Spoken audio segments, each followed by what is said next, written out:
નહીં તો મને એવી ભ્રમણાને બાયા વિના રે એવી ભવના ફેરા નહીં તો મને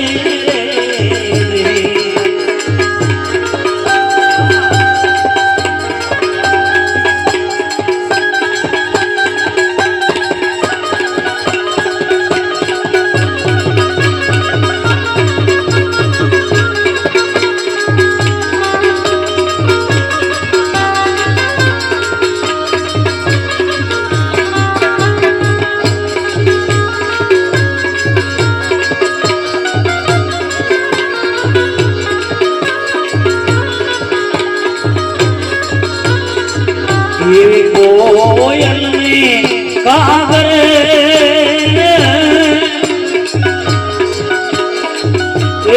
रंगे रूपे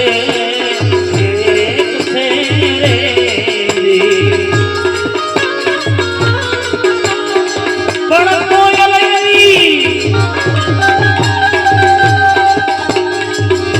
वाणी थकी और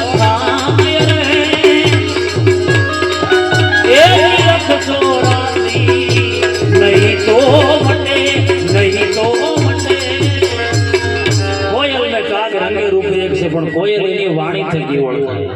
એક ભાઈ નવા મકાન બનાવ્યા બ્રાન્ડો પણ ઓલી વંડી કરવાના પૈસા ખૂટી ગયા. ઓલી બોર્ડર બાંધવાના હોય ને એક બે જણા આમ ફળિયામાં ખાટલું નાખીને બેઠા હતા. વિચાર કર્યો કે આપણે મકાન તો નવા બનાવી લીધા છે પણ અત્યારે આપણે વંડી કરવાના પૈસા નથી. ઈટું સિમેન્ટ ને બધું ક્યાંથી લાવવું? આપણે વાડ કરી લઈએ. એમ કરીએ વાડમાં ખબર પડે ને ઈ કરી લઈએ. કોયલ એની વાણી થકી ઓળખાય. ભાવના ફેરા નહીં મળે. બહુ આમ જ બેઠી હોય ના ગણ્યું જાવ ને એટલે આમ મોજ હોય. આમ બિચારા અમને ઘણા સાફ પીવા લઈ જાય. આની ગાડી ખોટી કરી દો, અહીંયા સાફ પીવા આવી જાય.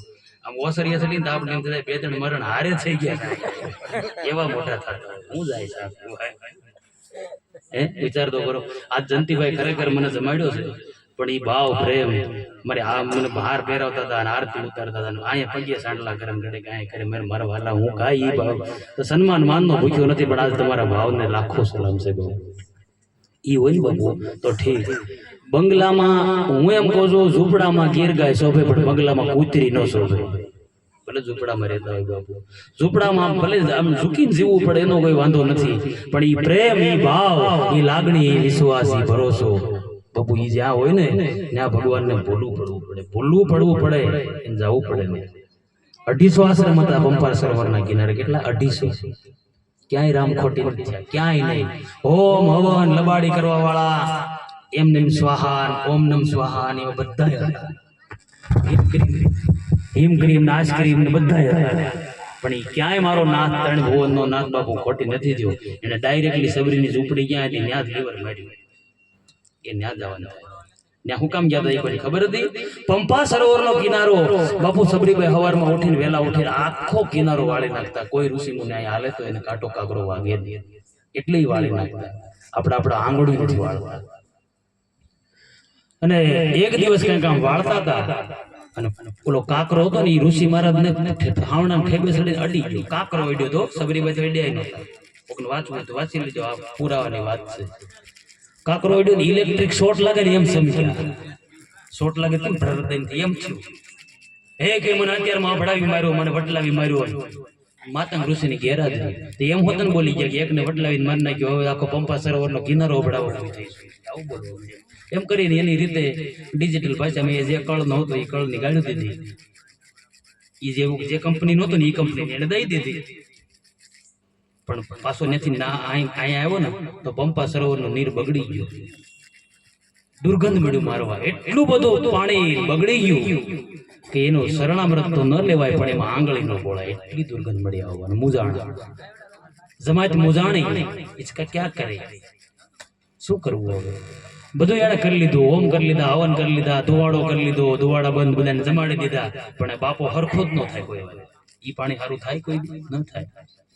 પછી જ્યોતિષભાઈ જોશ જોવરાવા ગયા, કોકે કીધું કે એમ તમારો મેળ નહીં આવે, પણ પ્રભુ રામને વનવાસ થયો છે અને આટલા દિવસે અહીંયાથી નીકળવાના છે અને આટલામાં દિવસે અહીંયા આવવાના છે. એ અહીંયા આવીને આમાં પગ બોળશે ને તેથી આ પંપા સરોવરનું પાણી હારું થાય વાટે બેઠા રામાય આવશે, પગ બોળશે. બોલે ભાઈ ને આયેગા આવા હનકિયા હે બેઠા. રામ ત્યાંથી નીકળ્યા, સબરીબાઈના આશ્રમે ગયા સીધા. એ તો એના ભાવ પ્રમાણે એને બોર બોર ને બધું ખબર દીધું ને મહેમાન ગતિ માણતા હતા ને અહીંથી 4-5 પોસ્ટમેન ગયા ટપાલી. રામને કે બાપુ આવો અમારા આંગણે પાવન કરો. રામ કે કાંઈ વાંધો નહીં બાપુ આગળ આવું છું, થોડીક વિધિ બાકી છે બોર ખાવાની પતાવીને આગળ આવું. ગયા એટલે રામને તો ખબર જ હોય ને બાપુ, ભગવાનને ન ખબર હોય. તન કી જાણે મન કી જાણે, જાણે સીતની સોરી, જેના આગળ શું છુપાવવાનું, જેના હાથમાં છે જીવનની દોરી, એમ ન ખબર હોય કેમ બગડ્યું છે, ખબર જ હોય. એટલે કીધું બાપા તમે અહીંયા પગ બોળો અને આ પાણી સારું થાય એની વાટે અમે અટણથી બે તરસ્યા ને ભૂખ્યા ને મરીએ છીએ. નાવાય ક્યાંક બીજે કોકને કૂવામાં જાય છે, પીવાય કોકની કુંડીમાં નથી મેળાવો, કાંઈક કરી દો આનો. રામે કીધું પેલા તો મને ઈ કયો કે પ્રોબ્લેમ આવ્યો ક્યાંથી? આપણો શર્ટ ફાટી ગયો નો ડાઉટ. અમારે છે ને આવી રીતે ક્યાંક જમવાનું ને કપડા મારે ભેગા હોય, હું નાઈને ગમે વાડીયા બદલીને નીકળી જાઉં. એક જોડી કપડા હજી અંદર પડે, જો એ આગળ ખોલે તે ખબર પડે તૂટલા. મને નથી ખબર કઈ તિજોરી મુંદરડો કરી ગયો, હજી કોઈ જોવો જો પડ્યા ખોટી વાત. એટલે રામે પૂછ્યું સર પ્રોબ્લેમ ક્યાંથી આવ્યો, આ બધું થયું કેમ? ગોતવું તો પડે ને ભાઈ ક્યાંથી આવ્યું હતું એમ. શર્ટ તમારો ફાટ્યો, બાવાળી આમ ભરાણા હતા કે કોઈ અરે જઈ ઝપાઝપી કરી લીધી, થયું તું હું એમ. એટલે કીધું કે પાણી કેટલી તારીખે બગડ્યું કે જે દિવસે પંપા સરોવરના કિનારે સબરીબાઈ વાળતા હતા અને એક ઋષિ મહારાજથી પ્રભુ ભૂલ થઈ ગઈ છે ને ગાળું દેવાઈ ગઈ છે, તે દૂરનું આ પાણી બગડી ગયું. રામે શું કીધું ખબર કે તો એ એકચ્યુઅલી આપણું કામ નહીં, જેનથી બગડ્યું એને બોલાવો, જે ડોક્ટરે ઓપરેશન કર્યું એનું ઓપરેશન ફેલ થયું એને બોલાવો, મને શું છે? પ્રભુ રામે એમ કીધું. એની શાન હતી, રામથી પાણી નો સારું થાય પણ એને શાન કરી કે જેનાથી પાણી બગડ્યું એને બોલાવો. સબરીબાઈ અહીંયા આવીને પંપા સરોવરના કિનારે પગ બોળો તો સારું થાય. ઘણા અંદર ઠોવા મળે તે ક્યાં રામની વાટ જોવાની, જરાક ભલે આવી જતી તો હરખોડી તો હતી એમ કરીને મળે આ વાતો કરવા મળે. એ તો આવત હતી કે આપણે કીધું હતું એને કઈ સત્સંગ એવું કઈ ન હોય, માન સન્માન જઈ બોલાવી ત્યાં એમ જ આપણે વાયા રહી ગયા. એને ખબર જ હોય ના નહીં રિહાય એટલે તમને મોડી કંકોત્રી દેવા આવે, રિહાવા વાળો હોય ને પેલા જાય. સબરીબાઈને કીધું કે હાલ બેન પંપા સરોવરનું નીર બગડી ગયું છે અને પ્રભુ રામે એમ કીધું છે કે સબરી આવીને પગ બોલે ને તો સારું થાય. તો સબરીને મોઢામાંથી ખાલી એટલા શબ્દ નીકળ્યા કે રામે કીધું પગ બોળવો. રામે કીધું હોય તો પગ નહીં, હું તો આખી પડું એમ કરીને દોડીને માર્યો ધૂપકો તો પાણી કપૂર જેવું થઈ ગયું. બધા આમ શરણ આમ જોઈ ગયા, બધા દેખાડ કરીને આમ તો પાણી તો જો જેવું થઈ. પેલા આવું નતું કે આમ તો ટોપરા જેવું એકબીજાને આમ સખાડવા મળ્યા ખોબા ભરી ભરી. તને કે દૂર બીજી જ ભાષા આવે છે, આવું પાણી થયું. આ વાતો પરથી એટલો સાર કાઢવાનો બાબુ, એનું નીર બગડ્યું હતું ને સબરીએ તો દલ દરિયાની અંદર ધૂબકો માર્યો ને પાણી હદરી ગયો. આપણું બગડ્યું આપણે જોવાનું મારવાના, આપણું નીર બગડ્યું હોય તો આપણે એ જોવાનું, તોડીને મારી દેવાનો છે. ડૂબકો દલ દરિયામાં ડૂબકી દેના મોતી લેના ગોતી, એટલે મોતી એટલે કયા માળા પહેરવાનું મોતી નહીં પણ શબ્દો રૂપી સંતોના જે મોતી છે ને એ માળા પરોવી. અને જીવન બાપુ લખે કે મોતી વચન પરોવું અહીંયા હારમાં, અને હવે હું બીજું ન દેખું કાંઈ બારમાં, હું નીત બેસીને ઉઠું ધ્યાનમાં, નીત ઉઠીને બેસું ધ્યાનમાં, બેસી સુરતા લગાવું એના નામમાં, હું નીત ઉઠીને બેસું ધ્યાનમાં.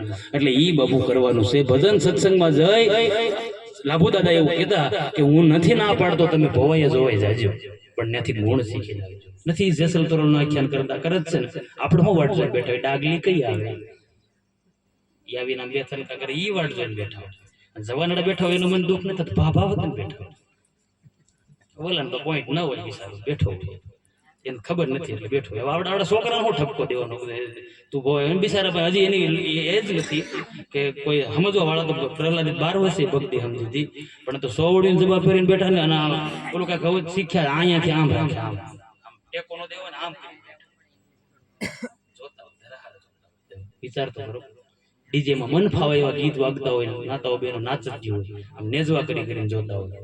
આપણે કેમ બાબુ ભજનમાં આવું છે ત્યાં ગળી ક્યાં મારી હારી જાનમાં ટ્રેક્ટરમાં મર્યો હતો. પૂછવા જાય બાપા તમારથી છોકરાને જાનમાં આવે કે બેહાતો તો નથી પણ બાપા કે હું તો આવે જ ખરી ને હવે જઈતા સીધા આવીએ કે બાપા જાનમાં બસ નથી બાંધી પૈસા નથી ટ્રેક્ટર બાંધ્યો એ કે તો મને ગાડલું નાખી દેજો પણ હું આવીશ ભજનમાં જવાનું તો કે હવે બાપા હવે ઘરે જેટલું થાય એટલું મારા બાપા કીર્તન કરીએ હરિ કીર્તન થાય એટલું ઘરે કરીએ આપણે ક્યાં સોરે જવાની જરૂર છે આપણે ક્યાં મંદિરે જવાની જરૂર છે અને ઓલામાં એને જરી કંઈક જરી આઘા પાછું રહી ગયું તોય નો હાલે ક્યાંક ભૂલ નથી થતી જશુભાઈ જીવનમાં આપણે કઈ ભૂલ નથી થતી મારા વાલા હા હું દાંત કટાવવા નથી બેઠો ભેગી બીજી વાતો કરતો જ આવશું એન્ટીબાયોટિક્સ અને ચોકલેટ બે હારે હાલે દવાઈ આપું છું પણ ભેગી ચોકલેટ હાલે છે એટલે કહેવાનો સોરી છે બાપુ જ્ઞાન સાથે ગમત હોય ઘડી નકરી આપણે હું તને સવારે બધાને જુનાગઢ ભેગા નથી કરવાના કાંઈ નથી ભેગ પહેરાવવાનું એ કાંઈ નથી કરવાનું બાબુ પણ કહેવાનો તાત્પર્ય એ છે કે આપણે કદાચ ઈટુ પાણાના મહેલ હારા બની જાય તો આપણે ઉપર લખી નાખીએ કે આ અમારા ગુરુની કૃપા પણ જેને બાપુ કૃપા થઈ ને એને 92 લાખને ઠોકર મારી દીધી એને કૃપા થઈ કે ભાઈ જરા ખારું મકાન થઈ ગયું ઉપર લખે ભગવતી કૃપા ગુરુ કૃપા એલા જેને કૃપા થઈ ને એને ઠોકર મારી દીધી પણ જગત તો છે બાપુ એ બોલ્યા કરે એનો ધંધો છે રાજા ભરતરીએ જયારે બેગ પહેરી લીધો ત્યારે ક્યાંક જંગલમાં પથ્થર નો ઓછી કરીને ઉતારતા મારી જેવી બે ત્રણ બાયું ને નીકળી મારી જેવી બાબા એ કે આને હજી મોહ નથી જાતા પાણાના ઓશિકા કરી કુવે છે ભરતરીએ બિચારે નાખી દીધું વળી પાછી હેલ ભરીને વળતી વળ્યું તો કેટ્યું ગયું વળની પૂછડી છે કીધા ભેગું નાખી